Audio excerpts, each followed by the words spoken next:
สวัสดีครับผมยศจันทนาเสวีครับวันนี้กับคลิปที่หลายๆคนลอยคอรอคอยนะเกี่ยวกับการอธิบายในเรื่องของระบบแผนการตลาดนะครับเพราะฉะนั้นวันนี้เนี่ยผมจะไม่ได้มาพูดในเรื่องของสินค้าไม่ได้พูดนะสรรพคุณเป็นยังไงมันว้าวแค่ไหนเดี๋ยวไปหาดูคลิปอื่นๆเอาละกันนะครับแต่วันนี้ผมจะแนะนำบริษัทสั้นๆแล้วก็เข้าสู่เรื่องเนื้อหาของระบบรายได้เลยที่เรากำลังมาคุยกันอยู่ตอนนี้ครับผมมันเป็นบริษัทอยู่บริษัทหนึ่งเพิ่งเปิดตัวชื่อของเขาก่อนเลยนะฮะอินดีมครับผมบริษัทอินดีมเนี่ยเป็นบริษัทที่เพิ่งก่อตั้งขึ้นมา1กรกฎาคมปี2561นี้เองนะครับโดยที่มีผู้บริหารอยู่ท่านหนึ่งครับเป็นเจ้าของคุณก้องครับหลายๆคนบอกคุณก้องคือใครคุณก้องคือใครคุณก้องคือเจ้าของรายการนะครับเจ้าของรายการอายุน้อยร้อยล้านแล้วก็มีรายการในเครืออีกเพียบเลยนะครับเจ้าของบริษัทมัชรูมซึ่งต้องบอกว่าโด่งดังแหละแล้วก็มีคอนเนคชั่นทั่วฟ้าเมืองไทยนะครับที่เป็นระดับเศรษฐีที่เป็นระดับบุคคลประสบความสำเร็จนะครับวันนี้ทางพี่ก้องเนี่ยได้ตัดสินใจใช้ช่องว่างทางการตลาดที่หลังจากที่ท่านได้มีการสัมภาษณ์คนไปมากกว่า 2,000 คนเนี่ยท่านมองเห็นอยู่อย่างหนึ่งครับว่าเฮ้ยมันมีโอกาสอยู่โอกาสหนึ่งนะที่เรียกว่า social enterprise โอกาสตรงนี้เนี่ยมันจะทำให้ระหว่างผู้ผลิตสินค้ากับตัวผู้บริโภคสามารถที่จะทำงานร่วมกันได้มันต้องมีบริษัทอยู่บริษัทหนึ่งครับที่มาทำให้สองส่วนนี้ได้รับผลประโยชน์ร่วมกันแบบที่ไม่ใช่พ่อค้าคนกลางก็เลยเกิดขึ้นมาเป็นบริษัทอินดีมวันนี้ทางคุณก้องนะครับนั่งเป็นประธานกรรมการของบริษัทเลยเพราะฉะนั้นใครที่กำลังพิจารณาว่าบริษัทนี้เขาจะสนับสนุนเราได้ยังไงบ้างก็ต้องบอกว่าไม่ว่าจะเป็นเรื่องของสื่อโซเชียลสาธารณะการใช้มวลชนหลายๆอย่างครับอันนี้คือความสามารถของประธานบริษัทเรายังไม่พอนะยังมีทีมผู้บริหารมืออาชีพที่อยู่เบื้องหลังบริษัทเครือข่าย 7-8 ที่เลยครับมารวมกันอยู่ในบริษัทอินดีมมีทั้งพาร์ทเนอร์หล่อๆเพียบเลยนะครับมีทั้งคนที่อยู่ในวงการบันเทิงอย่างพี่บุรินทร์นะครับพี่บุรินทร์นี่ก็วงกรุ๊ปไรเดอร์จำได้ไหมเพลงหยุดก็เข้ามาเป็นพาร์ทเนอร์ที่นี่แล้วก็เป็นหนึ่งในผู้บริหารที่นี่ด้วยนะครับเพราะฉะนั้นจะบอกให้ฟังแค่ว่าวันนี้เนี่ยโอกาสที่ผมจะมาเล่าให้ฟังเกี่ยวกับเรื่องของรายได้มันมีการรองรับที่แข็งแรงมากในการที่จะก้าวเดินไปในเรื่องของธุรกิจไม่ใช่บริษัทกระหล่งโป้งไม่ใช่บริษัททั่วๆไปนะฮะต้องบอกก่อนว่านี่เป็นบริษัทที่เริ่มจากคนไทยแต่เป็นระดับอินเตอร์เพราะมันจะไประดับโลกเลยก่อนจะไปรู้เรื่องทุกอย่างหลายๆคนก็อยากจะตอบโจทย์ข้อสงสัยก่อนว่าแล้วมันถูกกฎหมายหรือเปล่ามีการขออนุญาตอย่างถูกกฎหมายไหมให้ดูตรงนี้แล้วกันนะครับอันนี้เป็นเอกสารที่ใช้ประกอบการอธิบายครั้งนี้นะครับไม่ได้นำมาโชว์ในโลกโซเชียลหรือว่าการส่งต่อในที่สาธารณะก็เพื่อให้เรามั่นใจครับว่าบริษัทเนี้ยเปิดขึ้นมาภายใต้นะครับภายใต้กฎหมายกำหนดทุกข้อมีการขออนุญาตจากสำนักงานคณะกรรมการคุ้มครองผู้บริโภคแล้วได้รับอนุญาตเรียบร้อยหมดแล้วนะฮะก็เอามาไว้ให้ดูเป็นตัวอย่างครับว่าระดับนักธุรกิจแบบนี้เขาไม่ทำอะไรผิดกฎหมายไม่ใช่แชร์ลูกโซ่แน่นอนพวกเราไม่อยากติดคุกคุณก้องก็ไม่อยากติดคุกนะฮะไม่ใช่งานระดมทุนเพราะที่นี่เป็นโซเชียลเอ็นเตอร์ไพรส์ที่นำผู้ผลิตสินค้าไม่ว่าจะเป็นสินค้าระดับนวัตกรรม SME OTOP กระจายไปถึงมือสมาชิกทั่วโลกภายใต้กฎหมายกำหนดแผนการจ่ายที่ผมจะบอกต่อจากนี้ไปขออนุญาตจากสำนักงานคณะกรรมการคุ้มครองผู้บริโภคเรียบร้อยหมดแล้วชัดเจนนะฮะไปกันต่อครับนี่ที่ผมจะเข้าเรื่องกันในวันนี้จะเป็นเรื่องเกี่ยวกับแผนล้วนๆพยายามจะทำให้คลิปนี้ไม่ยาวเกินไปไม่น่าเบื่อเกินไปลองไปกับผมแล้วกันนะครับการเริ่มต้นธุรกิจของที่นี่ไม่ยากเลยครับในเมื่อมันเป็นธุรกิจขายสินค้าเขาก็ต้องการให้เราเป็นผู้บริโภคนั่นแหละฮะก่อนจะเข้ามาเป็นผู้บริโภคที่นี่ได้ครับอันดับแรกเลยเนี่ยเราจะต้องทำการสมัครสมาชิกก่อนการสมัครสมาชิกก็ง่ายๆครับไม่มีอะไรยากเลย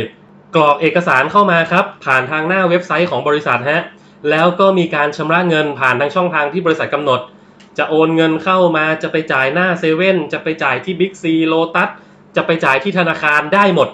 ที่นี่เป็นโซเชียลเอ็นเตอร์ไพรส์ที่คุณจ่ายเงินได้ง่ายมากช่องทางการจ่ายเงินจ่ายผ่านเซเว่นยังได้เลยครับค่าสมัครสมาชิกครับผม350 บาทช่วงนี้มีโปรโมชั่นอะไรก็ไปลองศึกษากันดู จะได้รับประกันอุบัติเหตุครับในกรณีเสียชีวิตเนี่ยเป็นวงเงินมูลค่า 100,000 บาทให้กับนักธุรกิจทุกคนที่เข้ามาร่วมนะครับผู้บริโภคทุกคนที่สมัครแค่สมัครก็ได้เข้ามาตรงนี้ละก็จะมีชุดคู่มือครับให้ไปดาวน์โหลดในเว็บไซต์ส่วนตัวของเรานะฮะจะได้เว็บไซต์ส่วนตัวมาเพื่อเช็คสายงานโน่นนั่นนี่ด้วยหลังจากเข้ามาเริ่มเสร็จเรียบร้อยครับเขาจะให้เราเลือกสินค้าอย่างที่ยศบอกเมื่อกี้ฮะว่าสินค้าเนี่ยเขาจะมีให้เราเลือกเยอะมากไม่ว่าจะเป็นสินค้านวัตกรรมที่นำเข้ามาจากอเมริกาไม่ว่าจะเป็นสินค้า OTOP ของเมืองไทย SME จากรายย่อยต่างๆในเมืองไทยจะมีเข้ามาให้เราเลือกเปิดโค้ดครับช่วงเปิดตัวเพิ่งจะมีสินค้าเข้ามาประมาณ4อย่างก็ไปเลือกหาดูเป็นสินค้าที่บอกว่ามันว้าวมากอย่างเครื่องสำอางบางตัวเนี่ยถ้าเกิดเอาขึ้นไปอยู่บนแบรนด์ตามห้างแพงเลยครับราคาเกือบหมื่นแต่ที่นี่เราสามารถเริ่มต้นได้ในราคา 2,000 กว่าบาทแต่ส่วนใหญ่เราจะเริ่มด้วย 2,500 มันมีสินค้าเจ๋วๆอยู่ไปศึกษาดูถ้าเกิดว่าเราเริ่มที่ 2,500 บาท 2,000 กว่าบาทขึ้นไปเนี่ยเขาจะเรียกเราว่าผู้บริโภคไซส์ S ครับแต่ถ้าเกิดเราเลือกซื้อสินค้ามูลค่า 20,000 บาทมันก็จะมีเซตสินค้าดูแลสุขภาพฮะที่เจ๋วมากเลยเราจะกลายเป็นผู้บริโภคไซส์ L 2ไซส์นี้แตกต่างกันตรงนี้ครับแตกต่างกันตรงรายได้ที่จะได้รับต่อจากนี้ไปซึ่งผมจะอธิบายให้ฟังนี่แหละเลือกเอาตามอะไรเลือกเอาตามความต้องการของตัวเองว่าตัวเองพร้อมแค่ไหนนะครับหลังจากเราเริ่มต้นครับยกตัวอย่างถ้าเกิดเราเริ่มต้นเป็นไซส์ L ฮะมันจะเกี่ยวข้องกับความโลภส่วนตัวของเราด้วยนะฮะ เพราะว่านั่นแสดงว่าเรากำลังจะมีรายได้สูงสุดไม่เกินนี้แน่นอนจากโบนัสรายได้องค์กรฮะสูงสุดวันละ 40,000 บาทได้หรือไม่ได้เดี๋ยวไปฟังกันดูแต่อันนี้คือข้อกำหนดตามนโยบายคำอธิบายด้านล่างนี้ครับเขาก็จะมีบอกไว้ว่าการคำนวณผลประโยชน์มันจะมาจากคะแนนนะแต่เดี๋ยวยศจะมาเขียนให้ดูอีกทีว่ามันมายังไงการตัดคะแนนฝั่งซ้ายฝั่งขวาเป็นยังไงนับทั้งหมดเป็นแบบไซเคิลเดี๋ยวอธิบายให้ฟังต่อจากแผ่นนี้อีกแผ่นนึงก่อนอันนี้คือไซส์ L อ้าวคุณยศแล้วถ้าเกิดเป็นไซส์ S ล่ะถ้าเกิดเป็นไซส์ S ครับนี่เลยฮะเราจะมีโอกาสรับรายได้สูงสุดไม่เกินวันละ 5,200 บาทโอ้ต่างกันเยอะแต่เอาจริงๆพี่น้องถ้าอยากจะปลดหนี้มันจะเริ่มต้นด้วยรายได้ 5,200 แล้วพอเราเริ่มเสถียรเราค่อยอัปเกรดตัวเองไปเป็นไซส์ L ก็ได้นะครับก็คำอธิบายก็จะมีบอกไว้ข้างล่างอยู่แล้วเดี๋ยวเอกสารพวกนี้เนี่ยเราจะอัปโหลดให้กันอีกทีหนึ่งนะครับเดี๋ยวเรามาดูกันกลับมาที่ผมก่อนเราจะมาดูกันครับว่าการคำนวณผลประโยชน์ของไซเคิลข้อนี้คิดยังไงมันเป็นแบบนี้ฮะดูที่กระดานนะเมื่อเราเริ่มต้นไม่ว่าเราจะเป็นไซส์ S หรือไซส์ L ก็ตามอันนี้ตัวเราทางบริษัทบอกเอาไว้ฮะว่าไซส์ S จะมีอยู่800คะแนนไซส์ L จะมีอยู่ 8,000 คะแนนมันมาจากการซื้อสินค้านั่นแหละเขาไม่ได้ให้เราเอาไปขายเขาให้เราเอาไปบริโภคหลังจากเราบริโภคสินค้าครับโบนัสข้อที่1คือโบนัสที่เราเรียกกันว่าไซเคิลครับโบนัสไซเคิลคำนวณแบบนี้เมื่อไหร่ก็ตามที่ฝั่งด้านซ้ายมี800คะแนนฝั่งด้านขวามี800คะแนนแบบนี้นับเป็น1ไซเคิล1ไซเคิลจะมีเงินเข้ามาในบัญชีธนาคารเรา400 บาทครับคำนวณผลประโยชน์ให้ทุกเที่ยงคืนของทุกวันเช่นวันนี้ตัวเราได้มีการส่งต่อการเป็นผู้บริโภคให้กับเพื่อนไม่ว่าจะฟังเขาพาเขามาฟังไลฟ์ส่งวิดีโอนี้ให้เขาจะได้ยินมาจากไหนก็ตามแต่เมื่อไหร่ก็ตามครับที่มีคนใต้องค์กรตรงนี้เกิดขึ้นสมมุติด้านซ้ายมี 1S ด้านขวามี 1S ครบไหมฮะครบ1ไซเคิลครับเท่ากับ1ไซเคิลแสดงว่าบริษัทเตรียมจ่ายเงินให้กับเราเนี่ย400 บาทครับง่ายๆแบบนี้เลยวิธีการคำนวณเช่นเดียวกัน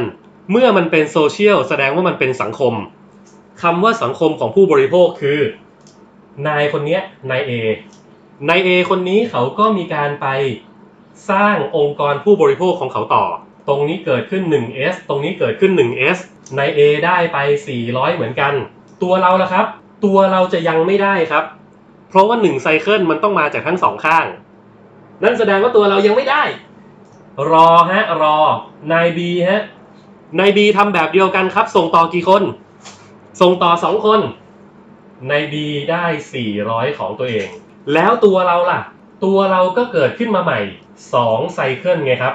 เพราะตรงนี้มี800 800 800 800เกิดขึ้น2ไซเคิลบริษัทจ่ายให้กับเราอีก800 บาทที่นี่ไม่มีการหักออโต้ชิปไม่มีการหักเงินสมาชิกเก็บไว้นะครับที่นี่มีแต่การหักจ่ายภาษีแผ่นดินเนี่ย 3% เก็บเอาไว้แล้วก็ส่งภาษีตรงด้วยนะฮะเพราะว่าเราทำอย่างถูกกฎหมายทุกอย่าง800 บาทนี้ได้เพิ่มเข้ามาครับแล้วองค์กรข้างล่างเมื่อมันแตกตัวต่อจาก2สมมุติกลายเป็น4แต่ละคนก็ได้ผลประโยชน์ของตัวเองคนนี้ได้400คนนี้ได้400คนนี้ได้800ถูกไหม400คนนี้ได้800แต่ตัวเราที่อยู่ข้างบนครับมันเกิดขึ้นมาอีก4ไซเคิลครับ4ไซเคิลเป็นเงิน 1,600 บาทอย่าลืมนะครับว่ามันเกิดขึ้นทุกวันนะถ้าฝั่งด้านนี้เกิดก่อนมันก็จะรออยู่เมื่อไหร่ที่อีกฝั่งหนึ่งเกิดขึ้นจับไซเคิลได้คำนวณเที่ยงคืนเลยเงินออกคิดง่ายๆแบบนี้เลยคำนวณต่อออกไปเรื่อยๆครับสมมุติในชั้นต่อไปมี8ตรงนี้เกิดขึ้น8ไซเคิล 3,200 บาทก็รับไปปกติตรงนี้มี16ครับ16ฮะเกิดขึ้น16ไซเคิล 6,400 บาทนี่แหละถึงจุดนี้ครับที่เราจะต้องรู้เมื่อมันเกิดขึ้น 6,400 บาทและคุณเป็นไซส์ S ถ้าเราเป็นไซส์ S ครับบริษัทคำนวณ 1,600 จริงฮะแต่จะจ่ายให้เราอยู่ที่ 5,200 บาทนี่คือแม็กซิมัมของไซส์ S โอเคไหมเก็ตไหมไม่ว่าจะคำนวณออกมาได้เท่าไหร่ก็ตามแต่ครับมันจะไปยุติอยู่ที่ตามที่เราเลือกรายได้ไว้ตอนแรกว่าเราเลือกจะรับ S หรือ L แต่ถ้าเกิดคุณเป็น L มันยังไม่ถึง 40,000 บาทต่อวันไงคุณก็จะรับ 6,000 กว่าบาทนี้ได้เต็มที่อยู่ที่ตัวเราว่าเราพร้อมแค่ไหนอย่าไปเชื่อใครคิดเอาเองต้องการอะไรอยากใช้สินค้าอะไรแล้วอยากจะมีรายได้เท่าไหร่อยู่ที่ตัวเราคนเดียวเลยฮะโอเคคราวนี้มันก็จะมีวิธีการตัดครับนะฮะอันนี้ผมลงรายละเอียดเลยนะวิธีการตัดเนี่ย 5,200 คะแนนเนี่ยคิดออกมาแล้วมันจะเท่ากับประมาณ13ไซเคิลมันจะมีอยู่ทั้งหมด13ไซเคิลที่ถูกคำนวณมันจะมีอยู่ฝั่งหนึ่งครับที่จะถูกตัดแล้วเหลือ0ไซเคิลตลอดเหลือ0ตลอดแต่อีกฝั่งหนึ่งที่เยอะกว่าฮะเขาจะตัดไปแค่13พูดง่ายๆคือแผนไซเคิลที่นี่ตัดคะแนนไม่เกินแม็กซิมัมใครกำลังงงไปฟังหลายๆรอบนะฮะผมกำลังพูดถึงข้อดีมากๆเลยคือเรามีฝั่งด้านนี้16ใช่ไหมแต่เราได้เงินแค่ 5,200 ได้เงินแค่13ไซเคิลมันจะเหลืออยู่ฝั่งหนึ่งครับที่ตัดไปแค่13แล้วยกส่วนที่เหลือเท่าไหร่เหลือ3เนี่ยยกมารอคำนวณไว้ในวันถัดไปไม่หายไปไหนนั่นหมายความว่าวันถัดไปฝั่งด้านนี้โผล่มา3ฝั่งด้านนี้ไม่มีคะแนนใหม่เกิดขึ้นคุณก็ได้3ไซเคิลครับคุณก็ได้3ไซเคิลเพราะคะแนนเก่ายังมีเหลืออยู่คะแนนเก่าจะไม่ถูกตัดทิ้งทั้งหมดจะถูกตัดทิ้งเพียงแค่เท่ากับไซเคิลที่เกิดขึ้นเท่านั้นโอเคเช่นเดียวกันครับเมื่อมันเริ่มยาวไปข้างล่างเรื่อยๆรายได้คุณอาจจะกลายเป็นวันละ10,000วันละ20,000วันละ30,000วันละ40,000ถึงเวลานั้นครับค่อยพิจารณาอัปเกรดจากไซส์ S ไปเป็นไซส์ L อีกทีหนึ่งก็ได้ไม่มีใครว่าโอเคไหมนี่คือที่มาของรายได้เบื้องต้นนะครับจากการอะไรฮะจากการบริโภคสินค้าแล้วส่งต่อเพื่อน2คนเข้ามาร่วมโซเชียลเอ็นเตอร์ไพรส์โอเคไหมถ้าฟังแล้วไม่เข้าใจหยุดอยู่แค่นี้ย้อนกลับไปฟังอีกรอบ ฟังสัก 4-5 รอบเข้าใจครับฟังแล้วจดอ๋อมันจะเองเลยนะโอเคคราวนี้เรากลับมาดูครับแผ่นต่อไปมันจะมีโปรโมชั่นฮะโปรโมชั่นออเซลครับตอนนี้เนี่ยหลายๆคนที่เป็นนักธุรกิจเครือข่ายไม่ว่าจะทำมากี่10 ปีกี่ปีกี่ค่ายเราจะรู้อย่างหนึ่งครับว่าออเซลคือยอดขายทั้งหมดของบริษัททั่วโลกส่วนแบ่งยอดขายทั่วโลกตรงนี้โดยปกติคนที่ได้คือคนที่ประสบความสำเร็จแล้วอีตัวใหม่ๆเนี่ยไม่เคยได้หรอกอีสมาชิกใหม่ๆเนี่ยไม่เคยได้หรอกแต่ที่นี่ฮะทางคุณก้องครับเขาพิจารณาแล้วว่ากำลังใจมันอยู่ที่คนใหม่เว้ยกำลังใจมันไม่ได้อยู่ที่ผู้สำเร็จคือผู้สำเร็จเนี่ยเขาได้เงินเขาได้อะไรเยอะแยะมากมายจริงไหมได้เกียรติยศได้ศักดิ์ศรีได้เยอะแยะมากมายละแต่ถ้าเกิดเราออเซลไปให้กับคนกลุ่มนั้นอย่างเดียว แล้วคนใหม่จะไปมีกำลังใจได้ยังไงนี่เลยครับมองเห็นอยู่ที่หน้าจอเลยฮะถ้าคุณเป็นไซส์ L แล้วคุณมีการแนะนำตรงก็คือสร้างโซเชียลเอ็นเตอร์ไพรส์ของตัวเองเนี่ยส่งต่อด้วยฝีมือตัวเองเนี่ยด้านซ้าย1คนด้านขวา1คนซูมให้ดูด้านซ้าย1คนด้านขวา1คนเดือนไหนก็ตามแต่ครับที่คุณทำได้ครบเงื่อนไขนี้ฟังดีๆนะสมมุติคุณครบเงื่อนไขนี้ในเดือนกรกฎาคมยอดขายในเดือนกรกฎาคมครับจะถูกนำมาคำนวณ 5% สมมุติว่ายอดขายทั่วโลกของบริษัทมี100 ล้านคูณ 5% ครับออกมาเป็นเค้กก้อนนี้เค้กก้อนนี้จะเอามาแบ่งเฉลี่ยนะฮะผู้ที่ทำคุณสมบัติได้แบบเนี้ยทุกคนเท่าๆกันจ่ายให้เลยครับเอาไปแบบนี้เลยโดยไม่สนใจนะครับว่าใต้องค์กรคุณมีคนกี่คนใต้เนี้ยจะมีกี่คนคุณจะสำเร็จหรือยังไม่เกี่ยวเลยแค่คุณมีซ้าย1ขวา1เข้ามาในโซเชียลเอ็นเตอร์ไพรส์แค่นี้คุณรับ all sale 5% จากยอดขายทั่วโลกของบริษัทในเดือนนั้นจ่ายให้เมื่อไหร่จ่ายให้วันศุกร์แรกของเดือนถัดไปชัดเจนนะครับโอ้ยคุณยศนี่มันไซส์ L อย่างเดียวนี่หว่าผมไม่มีตังค์ลงไซส์ L อย่ากังวลไปครับพี่น้องในเมื่อประธานบริษัทบอกว่าให้คนทุกระดับชั้นอยู่ในสังคมเดียวกันแผ่นต่อมาครับเห็นไหมฮะเห็นไหมถ้าคุณเป็นไซส์ S เงื่อนไขมันแตกต่างกันนิดเดียวเองนะคุณไม่ได้ซื้อสินค้า 20,000 คุณซื้อสินค้า 2,500 แต่เมื่อไหร่ก็ตามที่คุณแนะนำตรงด้านซ้าย2คนด้านขวา2คนแพ็กเกจไหนก็ได้แนะนำไซส์ไหนเข้ามาก็ได้ตัวคุณเป็น S และทำได้แบบนี้ดูนะฮะจากยอดซื้อสินค้าครั้งแรก 2% หมายถึงall sale ยอดขายทั่วโลกของบริษัทคูณ 2% คนละก้อนกับ 5% เมื่อกี้นะฮะ 5% เมื่อกี้เป็นของไซส์ L ไซส์ S มีอีก 2% ได้รับโบนัสข้อนี้แบบที่คุณไม่ต้องมีองค์กรใต้ล่างเลยฮะ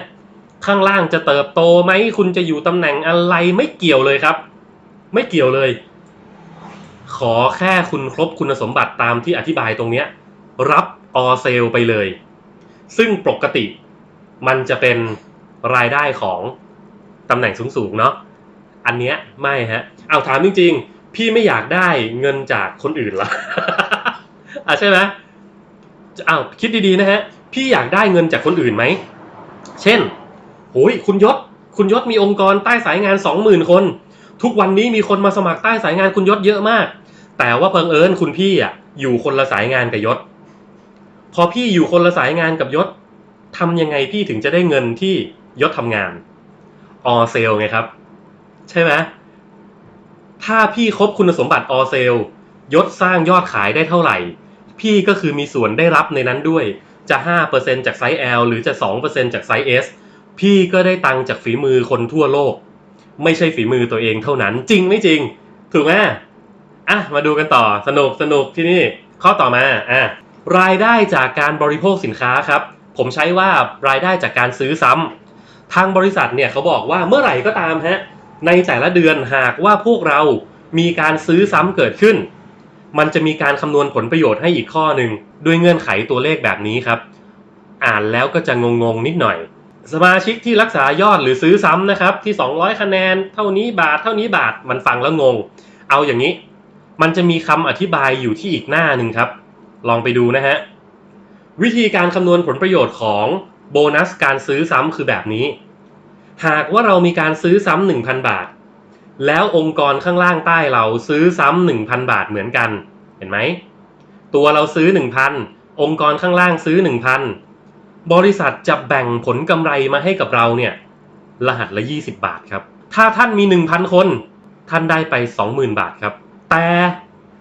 หากว่าข้างล่างเขาซื้อมากกว่าเราล่ะไม่ตัวเราได้แค่นี้ครับ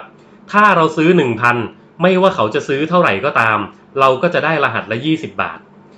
แต่เดี๋ยวก่อนถ้าเกิดท่านซื้อ 3,000 ครับคนที่ซื้อ 1,000 ใต้องค์กรท่านจะได้40 บาทครับเฮ้ยแตกต่างกับข้างบนนี้แล้วนะอันนี้คือเราซื้อ 1,000 เขาซื้อ 1,000 เราได้20 แต่อันเนี้ยเราซื้อ 3,000 เขาซื้อ 1,000 แต่บริษัทแบ่งกลับมาให้40ครับแล้วถ้าเกิดไปเจอคนที่ซื้อ 3,000 เหมือนกับเราบริษัทแบ่งกลับมาให้60ฮะถ้าไปเจอคนที่ซื้อ 5,000 บริษัทแบ่งกลับมาให้60ครับแต่ถ้าตัวเราซื้อถึง 5,000 คือมันจะมีสินค้าเยอะมากให้เราช้อปปิ้งจะใช้ในชีวิตประจำวันจะเป็น SME ตัวนั้น OTOP ตัวนี้หรือนวัตกรรมจากอเมริกาโน่นนั่นนี่ถ้าเราพึงพอใจจงซื้อเมื่อซื้อครับเราซื้อ 5,000 เขาซื้อ 1,000 บริษัทแบ่งให้เรา40บาทแต่ถ้าเขาซื้อ 3,000 เราซื้อ5นะเขาซื้อ3บริษัทแบ่งให้เรา100ครับเราซื้อ5เขาซื้อ5บริษัทแบ่งให้เรา100ครับตัวเลขข้างหลังนี่คือตัวเลขยกตัวอย่างว่าถ้ามี 1,000 คนในองค์กรแต่จริงๆแล้วมันเป็นแบบนี้ฮะจริงๆแล้วมันเป็นแบบนี้ขออนุญาตเขียนให้ดูสนุกมากครับผมบอกเลยว่าโบนัสข้อนี้เนี่ยไอ้วันละ 40,000 เนี่ยกลายเป็นขนมไปเลยฮะวันละ 5,200 วันละ 40,000 นี่กลายเป็นขนมน้ำจิ้มเลยโบนัสข้อนี้จะจ่ายให้เดือนละ1ครั้งเขาจะรวมมาทั้งเดือนเลยว่ามีใครซื้อซ้ำเท่าไหร่บ้างโดยคำนวณจาก20ชั้นในองค์กรโอเค20ชั้นในองค์กรคืออะไรอันนี้ตัวเราใช่ไหมตัวเราชั้นที่1เนี่ยมี2คนแน่นอนเพราะว่าเราบอกให้คนแนะนำซ้าย1ขวา1ส่งต่อโซเชียลเอ็นเตอร์ไพรส์ซ้าย1ขวา1ถูกไหมชั้นที่1มี2คนครับชั้นที่2มี4คน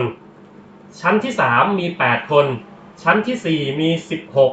32 64 128 256 512 1,024 2,048 ใช้อัตราคูณ2ครับ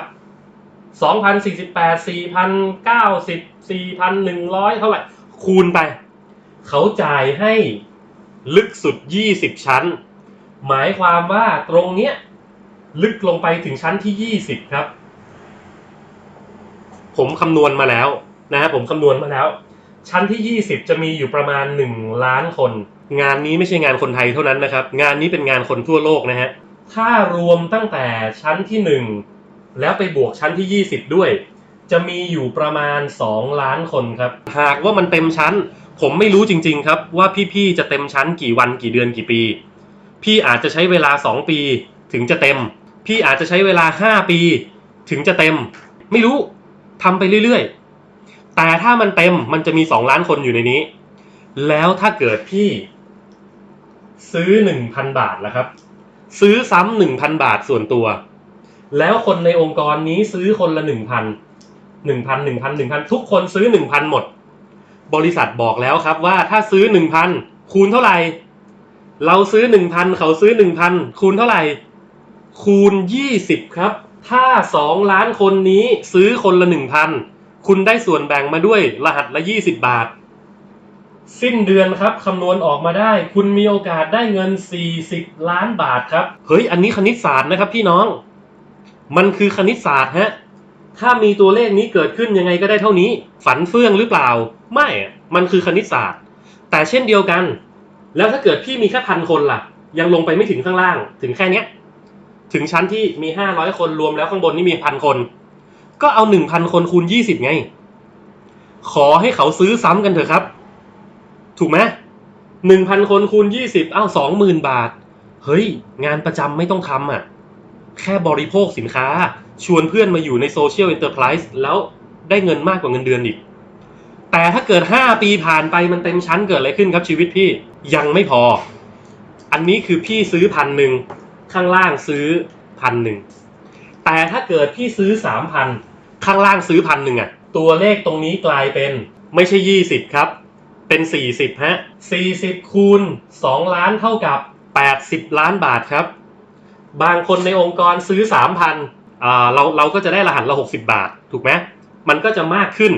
มากกว่านี้อีกแล้วถ้าเกิดพี่ซื้อ 5,000 แล้วคนในองค์กรซื้อ 3,000 มั่ง 1,000 มั่ง 5,000 มั่งจะเกิดอะไรขึ้นครับ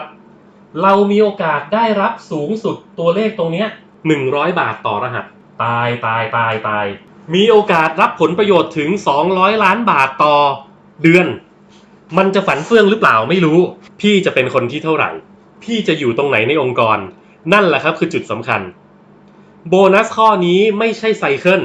เพราะฉะนั้นถ้าเกิดมันโตข้างเดียวอะถ้าเกิดว่าฝั่งนี้ไม่มีล่ะฝั่งนี้มีแค่1คนฝั่งนี้ไม่มีชั้นนี้มี2คนชั้นนี้มี3คนโตข้างเดียวครับเป็นรูปสามเหลี่ยมอย่างนี้เลยข้างนี้โตมากมหาศาลฝั่งด้านนี้ล่องจุ้นครับมี0คนไม่มีใครเลยฝั่งนี้มี0คนแสดงว่าจำนวนทั้งองค์กรตรงนี้พี่เหลือแค่1ล้านคนแทนที่จะได้200ล้านเหลือแค่100ล้านบาทเฮ้ยใช่ครับแบบนี้แหละที่เรียกว่าโตข้างเดียวได้เงินโดยไม่สนใจเลยนะครับว่าข้างใต้เนี้ยใครเป็นคนแนะนำมาบ้างไม่สนนะฮะพี่คนข้างบนโยนคนลงมาให้พี่คันนี้แตกตัวออกคนข้างบนโยนลงมาอีกตรงนี้แตกไม่สนใจว่าใครเป็นคนแนะนำขอให้อยู่ใต้องค์กรเราแล้วมีการซื้อซ้ำตัวพี่ซื้อซ้ำได้ตังค์ครับไม่ต้องเป็นสายเลือดไหมคุณยศชอบถามอะไรลึกๆไงต้องมีชั้นลูกหลานเหลนหรือเปล่าไม่เกี่ยวเลยฮะขอให้อยู่ใต้องค์กรเราได้รับทั้งหมดเลยใต้เนี่ยได้รับหมดเลยนี่คือโบนัสที่บอกว่าทำให้ไซเคิลเนี่ยไอ้วันละ 40,000 นี่กลายเป็นขนมไปเลยครับไม่ต้องเยอะหรอกพี่เอาจริงๆสมมุตินะโอ้ยคุณยศกว่าจะถึง5ปีตายก่อนโอเคงั้นลองเติบโตมาสักโตข้างเดียวโตฝั่งนี้ฝั่งเดียวเลยอีกฝั่งหนึ่งไม่มีแสดงว่าพี่จะไม่ได้รับค่าไซเคิลแม้แต่บาทเดียวเลยนะครับมันโตข้างเดียวไงอีกฝั่งหนึ่งพี่ทำมาพี่จะได้400ไซเคิลจำได้ใช่ไหมเม็ดละ400เพราะมันมาจับคู่กับของเดิมแต่ถ้าพี่ไม่มีไซเคิลฝั่งด้านนี้พี่มีเท่าไหร่ดี100อ่ะ 1,000 คนเป็นไปได้ไหมตัวเลขเนี้ยได้สิครับทั้งองค์กรน่ะ1ล้านคนนะครับถ้าลึก20ชั้นผมยกตัวอย่างว่าพี่มี1,000 คนนั่นคือกี่เปอร์เซ็นต์ของมันฮะ 10% ของ1ล้านเท่าไหร่นะ 10% ของ1ล้านคือ 100,000 1% ก็คือ 10,000 0.1% ก็คือ 1,000 ใช่ 0.1% ของความสำเร็จครับถ้าพี่ได้คนละ20ได้ส่วนแบ่งคนละ20พี่มีรายได้เดือนละ 20,000 ครับแต่ถ้าเกิดพี่ได้ส่วนแบ่งคนละ40พี่มีรายได้เดือนละ 40,000 ครับถ้าพี่มีได้คนละ60พี่มีเท่าไหร่ 60,000 ครับถ้าพี่ได้รหัสละ100 100,000 ครับจากการมีบาลานซ์เหรอไม่จากการซื้อซ้ำซื้อสินค้า SME ซื้อสินค้า OTOP ซื้อสินค้านวัตกรรมจากการซื้อซ้ำที่เราเป็นคนเลือกเองแล้วอย่างที่บอกข้างล่างเนี้ยไม่ต้องเป็นฝีมือเราก็ได้ใครโยนคนนี้ลงมาให้นับหมดใครโยนลงมาให้นับหมดคนนี้แตกต่อนับหมดไอคนนี้มันนับหมดเลยฮะถึงบอกว่าแผนนี้กระเทือนครับสั่นสะเทือนเรือนลั่นมาก กลับไปคุยกันยศชักมันในอารมณ์อย่างที่เห็นครับผมพูดเอาเองหรือเปล่าเอาลองดูนะฮะว่าผมพูดเอาเองหรือเปล่าเห็นไหมครับโตข้างเดียวฮะหรือจะเต็มผังครับได้หมดเลยครับเขาทำมาให้ดูแล้วถ้าเกิดเต็มผัง1ข้างมีสมาชิกเท่าไหร่คำนวณไปเลยฮะหรือจะเต็มผังแบบนี้ก็ได้ไม่ต้องเป็นสายเลือดก็ได้ขอให้เป็นคนใต้องค์กรของเราเพราะฉะนั้นที่นี่ครับเราจะไม่เรียงแบบไม้เสียบลูกชิ้นเห็นไหมเรียงมาแบบนี้กรณีโตข้างเดียวแบบเรียงมา20คนน่ะคุณ20ชั้นคุณก็มีแค่20คนไงแต่ถ้าเกิดเม็ดพวกนี้เขามีการขยายออกไปแบบไม่เสียบลูกชิ้นคือช่วยกันให้หมดเลยนะครับเดี๋ยวผมเขียนให้ดูสมมุติว่าช่วยกันให้หมดเลยตรงเนี้ยแทนที่จะเอาไปต่อกันแบบเสียบลูกชิ้นช่วยกันครับช่วยกันข้างล่างเนี่ยถึงคุณจะโตข้างเดียวเห็นไหมถึงคุณจะโตข้างเดียวอีกฝั่งหนึ่งคุณไม่มีอะไรเลยมันก็จะทำให้คุณกลายเป็นภาพนี้ครับแล้วก็รายได้อย่างที่ผมเขียนบนกระดานนะนี่คือโบนัสหลักอีกข้อหนึ่งต่อจากไซเคิลต่อจากออเซลคนเริ่มต้นก็มาเป็นการซื้อซ้ำยังไม่พอ โอ๊ยมันจะเยอะไปไหนวะยังไม่พอดูหน้าต่อไปบริษัทบอกว่าเฮ้ยขอแบ่งออเซลให้อีก 3% แล้วกันยอดซื้อซ้ำฮะยอดซื้อซ้ำของทั้งบริษัทมีเท่าไหร่ก็ตามเอามาคูณ 3% สมมุติคูณ 3% ออกมาได้เงิน10ล้านบาทแล้วกัน10ล้านบาทเนี่ยเค้กก้อนหนึ่งใครก็ตามที่ซื้อซ้ำ 1,000 บาทจะได้กินเค้กก้อนนี้ 65% โดยบริษัทจะทำการสุ่มฮะเพียงแค่ซื้อซ้ำนอกจากจะได้อีโบนัสเมื่อกี้ยังจะมาได้ลุ้นตรงนี้ด้วยคนละก้อนกันนะครับถ้าเกิดซื้อที่ 3,000 ตัวหารจะน้อยลงครับบริษัทจะเป็นคนทำการสุ่มครับเพราะฉะนั้นบริษัทจะแจ้งเงื่อนไขนี้ทุกเดือนครับเอาจริงๆสรุปคำพูดง่ายๆแค่ซื้อซ้ำ 1,000 บาทขึ้นไป ก็มีโอกาสรับออเซลจากคนทั่วโลกแล้วครับเวิร์กไหมปกติไปกองอยู่ที่ไหนอีโบนัสพวกนี้นู่นฮะตำแหน่ง Executive อะไรสักอย่างนู่นครับจะต้องเป็นมิลเลนแนร์จะต้องเป็นโน่นนั่นนี่ทุกอย่างไปกองให้คนสำเร็จหมดเลยแต่ไอ้มดงานแบบพวกเราไอ้มดงานที่แบบคอยวิ่งทำงานคอยชวนคนคอยบริโภคสินค้าคอยซื้อซ้ำเนี่ยไม่เคยจะได้รับออเซลฮะแต่ที่นี่ครับให้เว้ยที่นี่ให้ออเซลฮะยังไม่พอถ้าคุณโทรมาใน10 นาทีนี้ไม่ใช่มันเป็นแผนการตลาดครับเป็นโปรโมชั่นสเปเชียลออเซลโคดออเซลที่นี่หลายกองมากแต่ละคนที่สมัครเข้ามาจะได้รับรหัสสมาชิกฮะรหัสสมาชิกจะมีอยู่ทั้งหมด9หลักเริ่มต้นด้วยเลข66แล้วก็เลข0แล้วก็เป็นเลขรหัสสมาชิกเมื่อไหร่ก็ตามครับที่3ตัวท้ายของรางวัลที่1ลอตเตอรี่เนี่ยแหละครับลอตเตอรี่รัฐบาลเนี่ยฮะ3ตัวท้ายรางวัลที่1ตรงกับรหัสสมาชิก3ตัวท้ายของเราเมื่อนั้นครับบริษัทจะมอบออเซลให้อีก 5% ครับ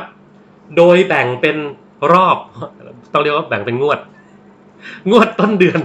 งวดที่ออกวันที่1นะครับก็จะได้ไป 2.5% งวดที่ออกงวดที่2ก็จะได้อีก 2.5% คนไทยชอบลุ้น โบนัสข้อนี้ถูกใจเฮ้ยจริงเหรอคุณยศแค่กูซื้อซ้ำ 1,000 บาทเนี่ยแล้วถ้าเกิดรางวัลที่1มันตรงกับเลขท้ายสมาชิกกูเนี่ยกูได้ใช่ไหมเนี่ยใช่ครับพี่แล้วผมบอกเลยนะรางวัลเนี้ยหลักแสนฮะโอ้ยคุณยศกว่ามันจะถูกมันจะอย่างนั้นอย่างนี้ก็มันทุกงวดแล้วทุกงวดนี้พี่ซื้อหวยทำไมวะพี่ซื้อหวยเพราะพี่คิดว่าพี่จะถูกไง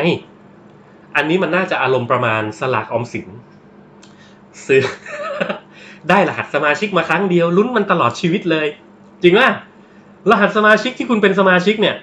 ครั้งเดียวแล้วคุณได้ลุ้นตลอดชีวิตเลยขอให้คุณทำการซื้อซ้ำก็พอใครก็ตามที่ทำการซื้อซ้ำมีโอกาสได้รับตรงนี้เหมือนกันหมดครับเห็นไหมว่าที่นี่เนี่ยเขาใส่ใจคำว่าโซเชียลขนาดไหนเนี่ยโซเชียลเอ็นเตอร์ไพรส์ของที่นี่ดูกันต่อครับตื่นเต้นกันไปเยอะละ ยังไม่พอเดี๋ยวจะมาบอกว่าโหยคุณยศบริษัทเนี้ยอะไรก็คนใหม่ไอ้คนเก่าที่ตั้งใจทำมาหากินช่วยทีมงานกันสุดชีวิตเนี่ยไม่ได้รับอะไรเลยที่นี่เขารู้ฮะว่าการทำงานการทำธุรกิจเนี่ยมันจำเป็นจะต้องได้รับตำแหน่งทางธุรกิจมันจำเป็นจะต้องมีแรงขับเคลื่อนคนสำเร็จเพราะฉะนั้นออเซลกองนี้ฮะอีก 3% ครับจะเป็นออเซลที่เอาไว้ให้กับผู้สำเร็จครับทำครั้งเดียวพอเมื่อไหร่ก็ตามที่คุณมีรายได้รวมครบรายได้รวมนะฮะไม่ว่าจะได้มาจากไหนก็ตามแต่ตามเงื่อนไขเนี่ยมีรายได้รวมครบ1 ล้านบาทคุณจะเป็นตำแหน่งมิลเลนแนร์ฮะ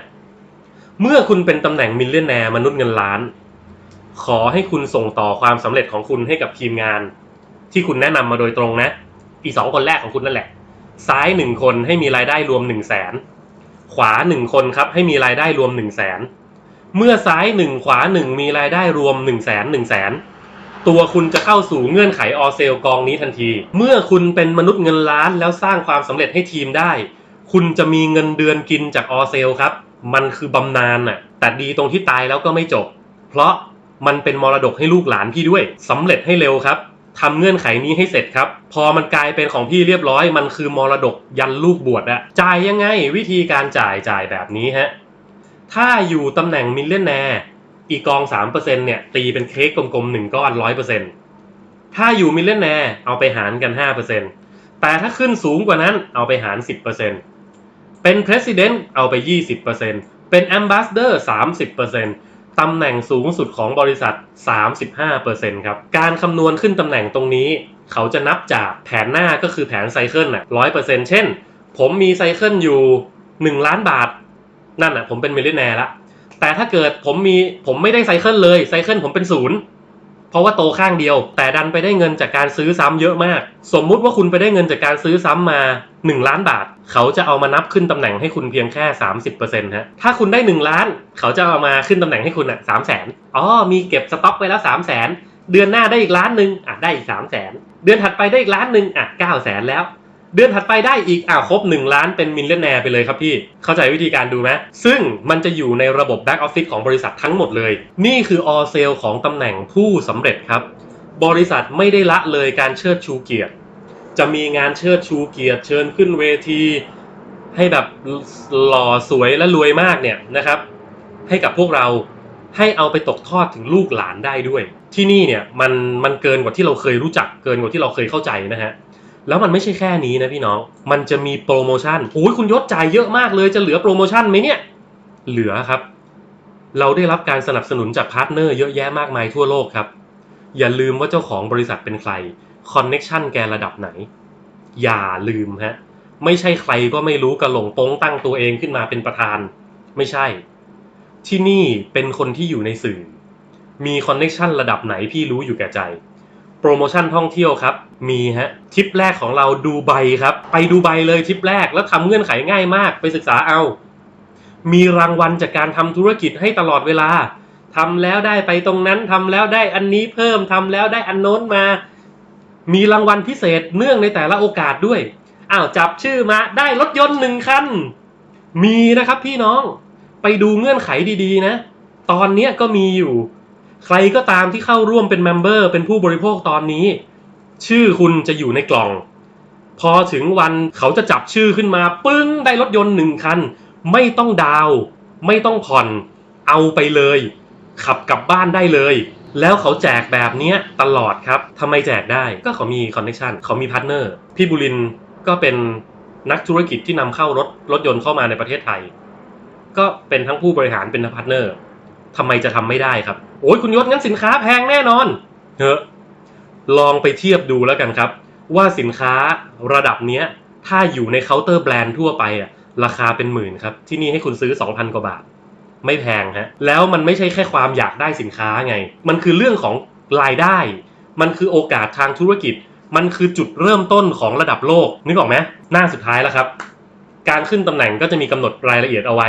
ถ้าคุณมีรายได้รวม 30,000 บาทคุณเป็น VIP นะถ้าคุณมีรายได้รวม 100,000 คุณเป็นเมเนเจอร์ 300,000 เป็นไดเรคเตอร์ 500,000 เป็น Executive ไล่ไปครับจนคุณมีรายได้รวมถึง20 ล้านบาทขึ้น Crown Ambassador ที่กำแพงของบริษัทเขาจะมีเป็น Hall of Fame นะฮะใครที่เริ่มขึ้นตำแหน่งเนี่ยเริ่มขึ้นตำแหน่งมาเขาจะเอารูปภาพของคุณไปติดไว้ที่ตรงนั้นเลยฮะเพื่อให้คุณได้รู้สึกเลยว่าการทำธุรกิจที่นี่นอกจากเงิน